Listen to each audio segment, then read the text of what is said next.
ಇತ್ತೀಚಿನ ಸಂಚಿಕೆಗಳನ್ನು ಜಾಹೀರಾತಿನ ಕಿರಿಕಿರಿ ಇಲ್ಲದೆ ನೋಡಿ.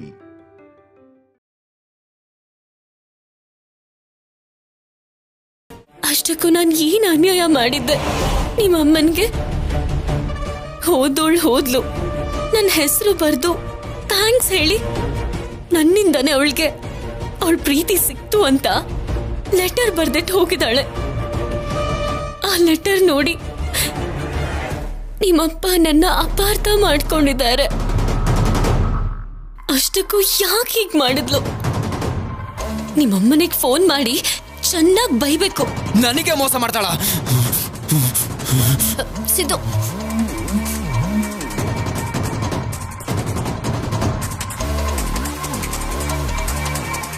ಸಿದ್ದು, ಸ್ಯಾಮ್, ಹುಚ್ಚಿಡ್ದಿದ್ಯಾ ನಿಂಗೆ?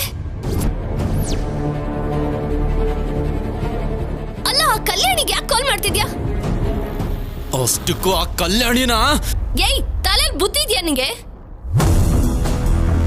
ನಾವ್ ಓಡ್ ಹೋಗ್ತಿದೀವಿ ಅಂತ ಗೊತ್ತಾಗ್ತಿದ್ ಹಾಗೇನೆ ಶೌರ್ಯ ನಮ್ ಫೋನ್ ನ ಟ್ರೇಸ್ ಮಾಡೋದಕ್ಕೆ ಹೇಳಿರ್ತಾನೆ. ಅವನು ಪೊಲೀಸ್ ಆಫೀಸರ್, ಮರ್ತ್ ಹೋದ್ಯಾ?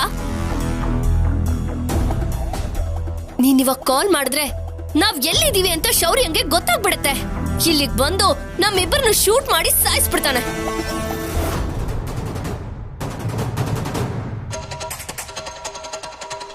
ಅರ್ಜೆಂಟ್ ಆಗಿ ನಾವಿಬ್ರು ಫೋನ್ ಮತ್ತೆ ನಂಬರ್ನ ಚೇಂಜ್ ಮಾಡ್ಬೇಕು.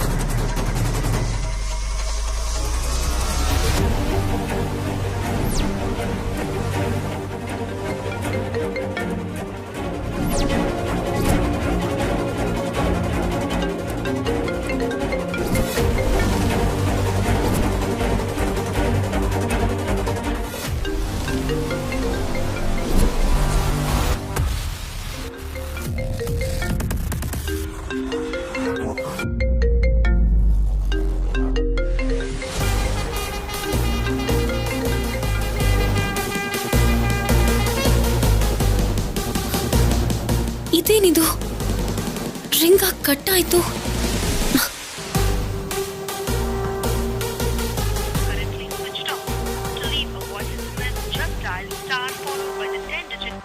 ಇದೇನು ಈಗಷ್ಟೇ ರಿಂಗ್ ಆಯ್ತಲ್ಲ, ಈಗ ನೋಡಿದ್ರೆ ಸ್ವಿಚ್ ಆಫ್ ಬರ್ತಿದೆ. ಅಂದ್ರೆ ನಿಮ್ಮಮ್ಮ ಬೇಕು ಅಂತಾನೆ ಸ್ವಿಚ್ ಆಫ್ ಮಾಡಿರೋ ಹಾಗಿದ್ದಾಳೆ. ನೋಡಿದ್ಯಾ, ಕಲ್ಯಾಣಿ ಕಾಲ್ ಮಾಡ್ತಿದ್ದಾಳೆ. ಕೋಪದಲ್ಲಿ ಯೋಚನೆ ಇಲ್ದೆ ನೀನ್ ಮಾಡೋ ಕೆಲ್ಸದಿಂದ ನಾವು ಸಿಕ್ಕಾಕೊಳ್ಳೋ ಹಾಗಿದೆ ಸಿದ್ದು. ಅಂದ್ರೆ ಇವಾಗ ಆ ಕಲ್ಯಾಣಿನ ಬಿಟ್ಬಿಡ್ಬೇಕಾ? ನಾವು ಬದುಕಿರ್ಬೇಕು ಅಂದ್ರೆ ನಮ್ ಲೈಫ್ ಚೆನ್ನಾಗಿರ್ಬೇಕು ಅಂದ್ರೆ ಹಾಗೆ ಮಾಡ್ಬೇಕು. ಆಗಿದ್ದೇನೋ ಆಗೋಯ್ತು, ಈಗ ಆಗ್ಬೇಕಾಗಿರೋದ್ರ ಬಗ್ಗೆ ಯೋಚನೆ ಮಾಡಿಸಿದ್ದು.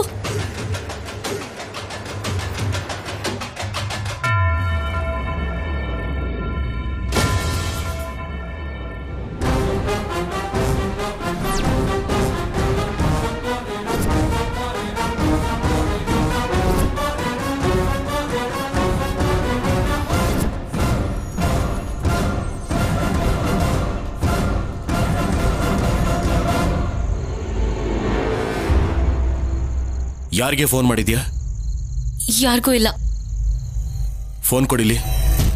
ಯಾರಿಗೂ ಇಲ್ಲ ಅಂತ ಹೇಳ್ತಿದ್ದೀನಲ್ಲ. ಹಾಗಾದ್ರೆ ಫೋನ್ ಕೊಡಿಲಿ. ಕೊಡೆ, ಕೊಡು ಕೊಡು ಅಂತ ಹೇಳ್ತಿಲ್ವಾ? ಆಫೀಸರ್, ಕೊಡೆ.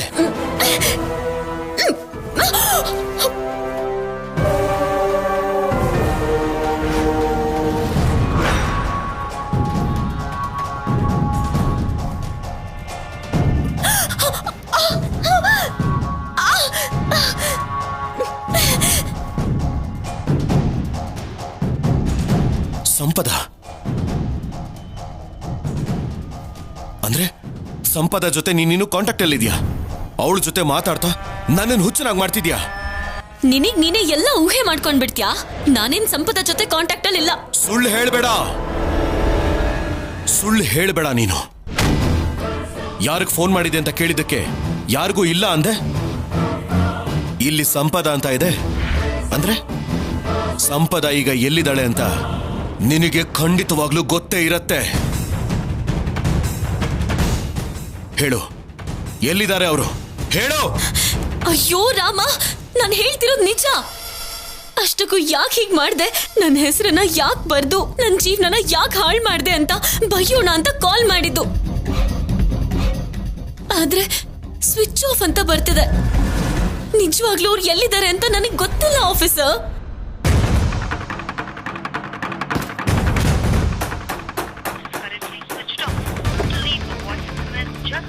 ಏನಂತ ಬರ್ತಿದೆ? ಸ್ವಿಚ್ ಆಫ್ ಅಂತ ಅಲ್ವಾ? ನಾನ್ ಮಾಡ್ದಾಗ್ಲೂ ಹಾಗೆ ಬಂತು. ಹೇಳಿದ್ರೆ ನೀನ್ ನಂಬಲ್ಲ ಅಲ್ವಾ? ನನ್ ಫೋನ್ ಕೊಡು.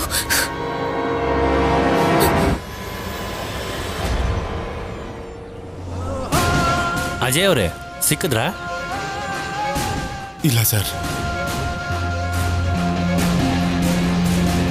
ಸುಬ್ಬರಾವ್ ಅವರೇ, ಆ ಕಡೆ ನಮ್ಮ ಅಪ್ಪ ಅಮ್ಮ ಏನಾದ್ರು ಕಾಣಿಸಿದ್ರ? ನೀನು ಶಿವ ಪಾರ್ವತಿ ಅಮ್ಮನವ್ರ ಮಗ ಅಜಯ್ ಅಲ್ವಾ? ಹೌದು ಸುಬ್ಬರಾವ್ ಅವರೇ. ನಮ್ಮ ಅಮ್ಮ ಅಪ್ಪ ಏನಾದ್ರು ಕಾಣಿಸಿದ್ರ? ಬೆಳಿಗ್ಗೆ ನನ್ನ ತಮ್ಮನಿಗೆ ಸಿಕ್ಕಿದ್ರಂತಪ್ಪ. ಎಲ್ಲಿಗೆ ಅಂತ ಕೇಳಿದ್ರೆ ತೀರ್ಥಯಾತ್ರೆಗೆ ಹೋಗ್ತಿದೀವಿ ಅಂತ ಹೇಳಿದ್ರಂತೆ. ಬರ್ತೀನಪ್ಪ.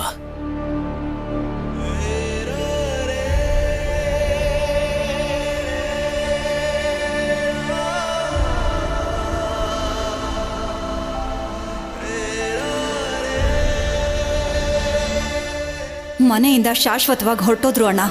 ಎಲ್ಲಿಗೆ ಹೋದ್ರೋ ಗೊತ್ತಿಲ್ಲ. ಅಮ್ಮನ ಕೋಪ ಜಾಸ್ತಿ ಅಲ್ವಾ, ಎಲ್ರೂ ಕರ್ಕೊಂಡು ಮನೆಯಿಂದ ಹೊರಟೋದ್ಲು.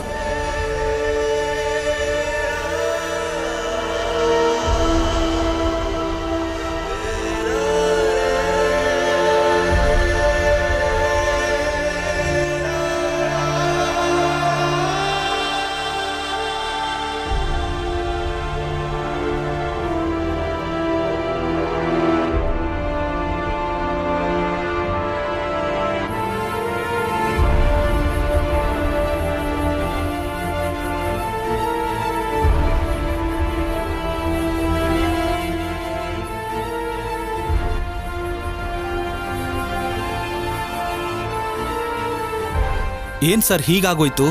ಪಾಪ, ಹೆತ್ತ ಮಗಳ ಮದುವೆ ಇತ್ತು. ಬೆಳಗ್ಗೆಯಿಂದ ನಮ್ಮನ್ನ ಸಂತೋಷದಿಂದ ತೊಂದರೆ ಕೊಟ್ಟ. ಮಗಳನ್ನ ಮದುಮಗಳಾಗಿ ನೋಡ್ತೀನಿ ಅಂತ ತುಂಬಾ ಖುಷಿ ಪಟ್ಟಿದ್ರು. ಆಗಿದ್ನ ನೆನ್ಸ್ಕೊಂಡು ಚಿಕ್ಕ ಮಗು ತರ ಅಳ್ತಿದ್ದಾರೆ. ಪಾಪ, ಧೈರ್ಯ ಹೇಳೋಣ ಬನ್ನಿ.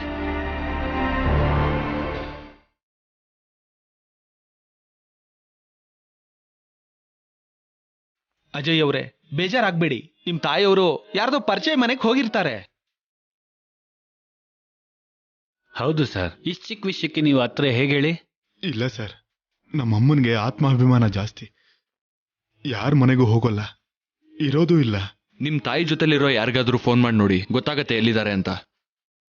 Okay sir.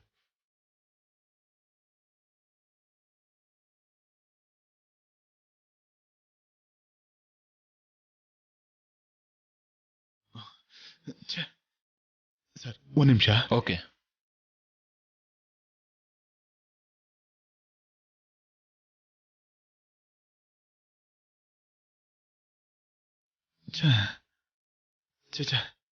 ಯಾರಿಗೂ ಕಾಲ್ ಕನೆಕ್ಟ್ ಆಗ್ತಿಲ್ಲ ಸರ್. ದಿನಾ ಪ್ರಸಾದನ ಮನೆಗೆ ತರ್ತಾ ಇದ್ರಿ, ಇವತ್ತೇನಾಯ್ತು? ಯಾರು ಕೊಟ್ಟು ಬಂದ್ರಿ? ಇವತ್ತು ಕೂಡ ತಗೊಂಡು ಹೊರಟೆ ದೇವಿ. ದಾರಿಲಿ ಒಬ್ಬ ಹೆಂಗಸು ಮಕ್ಕಳಿಗೆ ಹಸುವಾಗ್ತಿದೆ ಪುರೋಹಿತ್ರೆ, ಸ್ವಲ್ಪ ಪ್ರಸಾದ ಕೊಡ್ತೀರಾ ಅಂತ ಕೇಳಿದ್ದಕ್ಕೆ ಕೊಟ್ಬಿಟ್ಟು ಬಂದೆ. ಅವಳು ಕೇಳ್ತಿದ್ದ ಹಾಗೆ ಕರ್ಗಿ ಕೊಟ್ಟು ಬಂದ್ರಾ? ಅವರನ್ನ ನೋಡಿದ್ರೆ ಚೆನ್ನಾಗಿ ಬದುಕಿರೋ ಕುಟುಂಬದವ್ರ ತರ ಕಾಣಿಸ್ತಿದ್ರು. ಪಾಪ, ಕೇಳೋದಕ್ಕೂ ಕೂಡ ಸಂಕೋಚ ಪಟ್ರು. ಸರ್, ಒಂದು ನಿಮಿಷ ಬರ್ತೀನಿ. ಇನ್ನೊಂದ್ಸಲ ಹೀಗ್ ಮಾಡಿದ್ರೆ ಸುಮ್ನಿರಲ್ಲ. ಸರಿ ಬಿಡು ದೇವಿ, ಇವತ್ತೊಂದಿನ ನಮ್ಮ ಮನೆ ಅಕ್ಕಿಯಲ್ಲಿ ಅಡ್ಗೆ ಮಾಡು. ಪೂಜಾರೆ, ನಿಮ್ಮನ್ನ ಅವರು ಪ್ರಸಾದ ಎಲ್ಲಿ ಕೇಳಿದ್ರು? ಊರ್ ಕೊನೆಯಲ್ಲಿ ಒಂದು ಛತ್ರ ಇದೆಯಲ್ಲ, ಅಲ್ಲಿ ಕೇಳಿದ್ರು. Thank you ಪೂಜಾರೆ.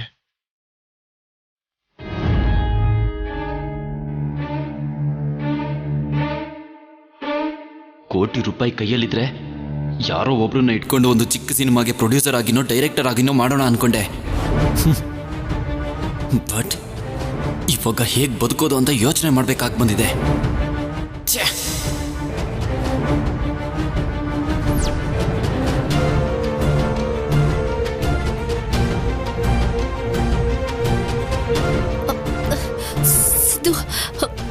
ಹೊಟ್ಟೆ ನೋವ್ತಾ ಇದೆ, ಸ್ವಲ್ಪ ಟ್ಯಾಬ್ಲೆಟ್ಸ್ ತಂದು ಕೊಡ್ತೀಯಾ? ಮನೆಗೆ ವಾಪಸ್ ಹೋಗಕ್ಕಾಗಲ್ಲ, ಹಾಗಂತ ಕಲ್ಯಾಣಿನ ಅನುಪಮಮ್ಮನ್ನ ದುಡ್ಡು ಕೇಳಕ್ಕಾಗಲ್ಲ. ಇವಾಗ ಏನ್ ಮಾಡ್ಬೇಕು ಅಂತಾನೆ ಅರ್ಥ ಆಗ್ತಿಲ್ಲ. ಸಿದ್ದು, ನಿನಗೆ ಹೇಳು ಸ್ಯಾಮ್, ಹೊಟ್ಟೆ ತುಂಬಾ ನೋವ್ತಿದೆ ಸಿದ್ದು. ತುಂಬಾ ಟ್ರಾವೆಲ್ ಮಾಡಿದೀವಲ್ವಾ, ಮೇ ಬಿ ಫುಡ್ ಚೇಂಜ್ ಇಂದ ಆಗಿರುತ್ತೆ ಬಿಡು.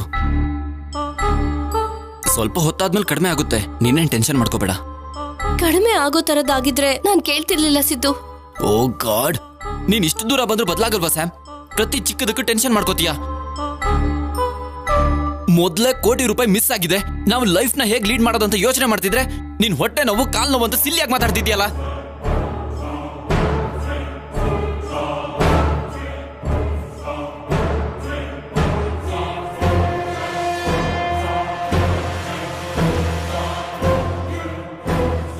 ನನಗಿಂತ ₹1,000,000 ಜಾಸ್ತಿ ಆಯ್ತಾ ಸಿದ್ದು ನಿನ್ಗೆ?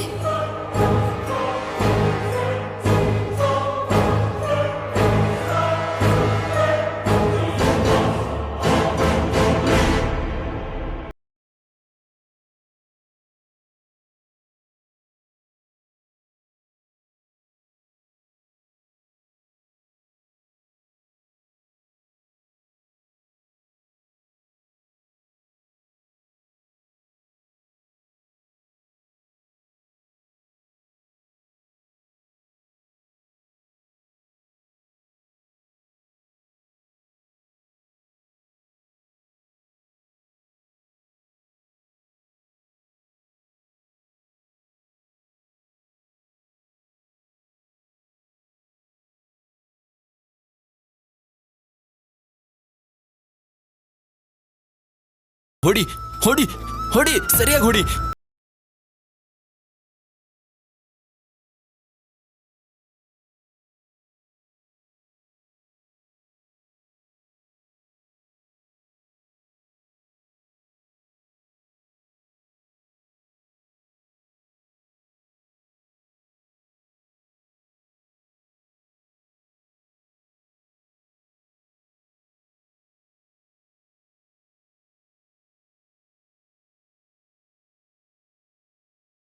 ಟ್ಯಾಬ್ಲೆಟ್ ಇರ್ಬೇಕು, ನೋಡ್ತೀನಿ.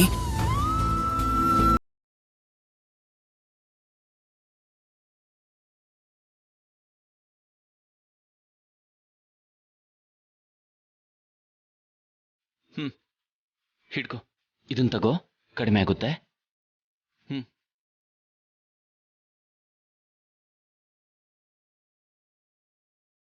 ಫುಡ್ ಆರ್ಡರ್ ಮಾಡ್ತೀನಿ, ತಿಂದು ಮಲ್ಕೋ ಅಂತೆ. ಓಕೆನಾ?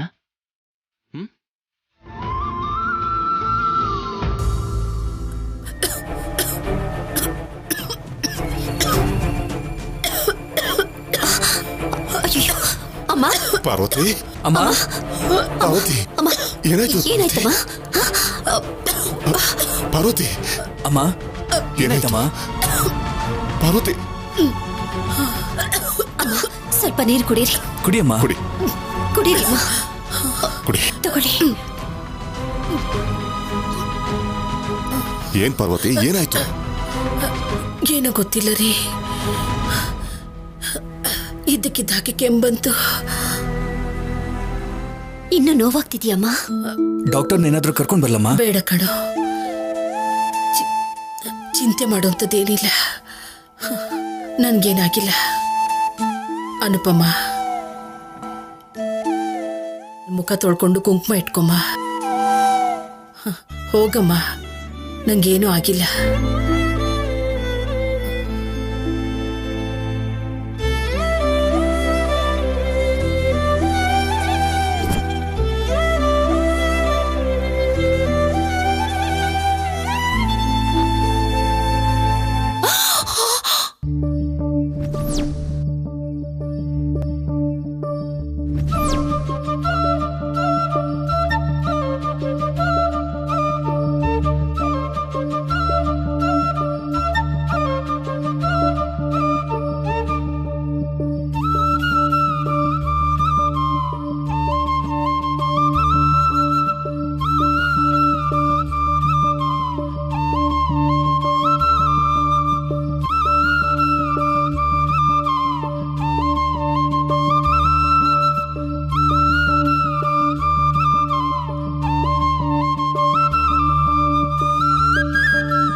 ನನ್ನ ಕೈಯಾರ ನಿನಗೆ ಕುಂಕುಮ ಇಟ್ಟು 18 ವರ್ಷ ಆಗೋಯ್ತು ಅನುಪಮ. ಮತ್ತೆ ಇಷ್ಟು ವರ್ಷ ಆದ್ಮೇಲೆ ನನಗೆ ಅದೃಷ್ಟ ಬಂದಿದೆ ಅನ್ಕೊಳ್ತೀನಿ.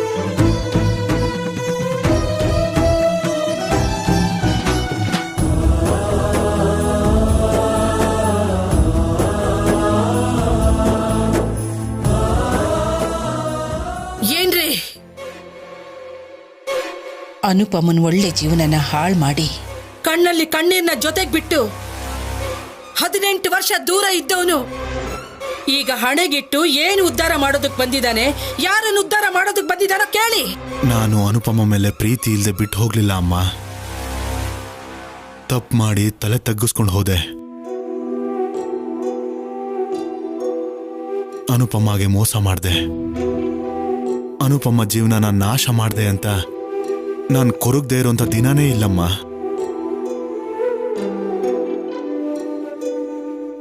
ಹೆಸರಿಗೆ ಮಾತ್ರ ದೊಡ್ಡ ಮಗ ಆದ್ರೆ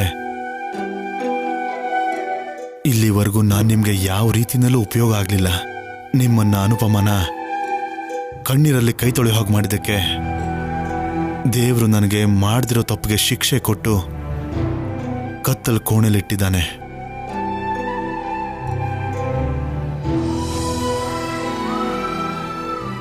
ಆದ್ರೆ ನೀವೇನ್ ತಪ್ಪು ಮಾಡಿದಿರಮ್ಮ? ಈ ಕತ್ಲಲ್ಲಿ ಮನೆನ ಬಿಟ್ಟು ಯಾವ ದಿಕ್ಕು ದೆಸೆ ಇಲ್ದೇ ಇರೋರ ಹಾಗೆ ಇಲ್ಲಿದ್ದೀರಾ? ನಿಮ್ಮನ್ನ ಇಂಥ ಪರಿಸ್ಥಿತಿಲಿ ನೋಡ್ತೀನಿ ಅಂತ ಅನ್ಕೊಂಡಿರಲಿಲ್ಲ ಅಮ್ಮ. ಮೊದಲು ನಮ್ಮ ಮನೆಗೆ ಹೋಗೋಣ, ಬನ್ನಿ ಬನ್ನಿ ಅಪ್ಪ. ನಮ್ಮನೆಗ? ಈಗದು ನಮ್ಮನೆ ಅಲ್ಲ ಜೈ. ಹೌದು, ಏನ್ ನಡೀತು ಅಂತ ಗೊತ್ತಾ? ನನಗೆಲ್ಲ ಗೊತ್ತು ಅಪ್ಪ. ನನ್ನ ಮಗಳ ಮದುವೆ ನಿಮ್ಮ ಕೈಯಾರೆ ಅದ್ದೂರಿಯಾಗಿ ವಿಜೃಂಭಣೆಯಿಂದ ನಡೀತೆ ಅಂತ ನಾನು ಸ್ಪೆಷಲ್ ಪರ್ಮಿಷನ್ ತಗೊಂಡು ನನ್ನ ಮಗಳನ್ನ ಮದುಮಗಳಾಗಿ ನೋಡೋಣ ಅಂತ ಆಸೆ ಇಟ್ಕೊಂಡು ಬಂದೆ.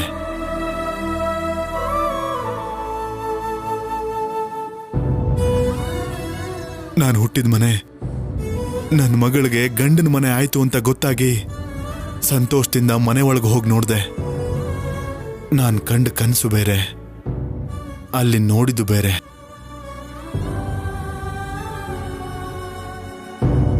ಹೂವಿನ ಹಾರದಿಂದ ಮಾವಿನ ತೋರಣಗಳ ಜೊತೆ ಕಳೆ ಕಟ್ಟಿರೋ ಅಂತ ನಮ್ಮ ಮನೆ ನೋಡ್ತೀನಿ ಅಂತ ಅನ್ಕೊಂಡ್ರೆ ಒಂಟಿಯಾಗಿ ನನ್ನ ಮಗಳ ಕಣ್ಣೀರಿಂದ ತುಂಬೋಗಿರೋ ಮನೆನ ನೋಡ್ದೆ. ನೀವಿಲ್ದಿರೋ ಮನೆ ಹಾಗೆ ಇಲ್ಲಮ್ಮ.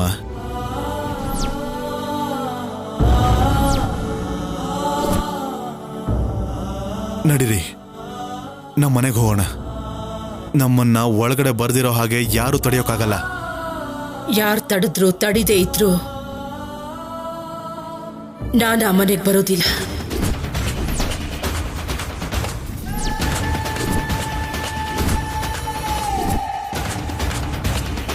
ಮಾಡಿರೋ ಸಾಲನ ಜಮಾ ಮಾಡಿದ್ದೀನಿ. ಕೊಟ್ಟಿರೋ ಮಾತಿನ ಪ್ರಕಾರ ನನಗಾಗ್ಲಿ ನನ್ನ ಕುಟುಂಬಕ್ಕಾಗ್ಲಿ ಇರೋದಕ್ಕೆ ಯಾವ ಹಕ್ಕು ಇಲ್ಲ. ನಾನು ನನ್ನ ಮಗ ಚಿನ್ನಿ ಕೃಷ್ಣ ಸಾಲ ತಗೊಂಡು ದಿನನೇ ಸಹಿ ಮಾಡಿದೀವಿ. ಆದ್ರೆ ನಾನ್ ಮಾಡ್ಲಿಲ್ವಲ್ಲಮ್ಮ. ನನಗೆ ಪಿಂಡ ಪ್ರದಾನ ಮಾಡೋದಕ್ಕಿಂತ ಮುಂಚೆ ನೀನು ನನ್ನ ಹೆಸರಿಗೆ ಅರ್ಧ ಆಸ್ತಿನ ಬರ್ದಿದೀಯಲ್ಲಮ್ಮ.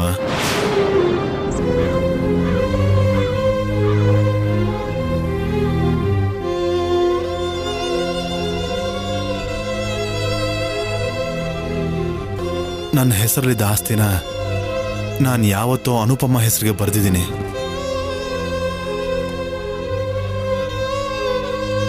ಅನುಪಮ ಕೂಡ ಆ ವಿಷಯ ಗೊತ್ತಿಲ್ಲ.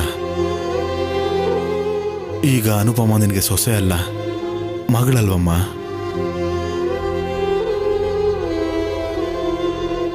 ಅನುಪಮ ಸಹಿ ಹಾಕಿಲ್ಲ ಅಲ್ವಾ? ಆದ್ರಿಂದ ಆ ಮನೇಲಿರೋ ಅರ್ಧ ಭಾಗದ ಮೇಲೆ ನಿಮಗೆ ಈಗಲೂ ಹಕ್ಕಿದೆಯಮ್ಮ.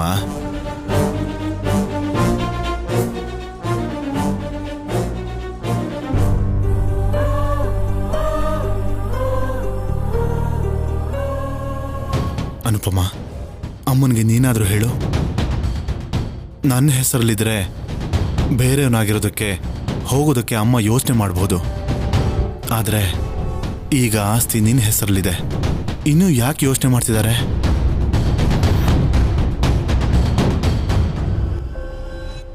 ನನ್ನ ಮಗಳಿಗೆ ಚಿಕ್ಕ ವಯಸ್ಸಿಂದ ದೊಡ್ಡ ತುಂಬು ಕುಟುಂಬ ಅಂದರೆ ತುಂಬ ಇಷ್ಟ.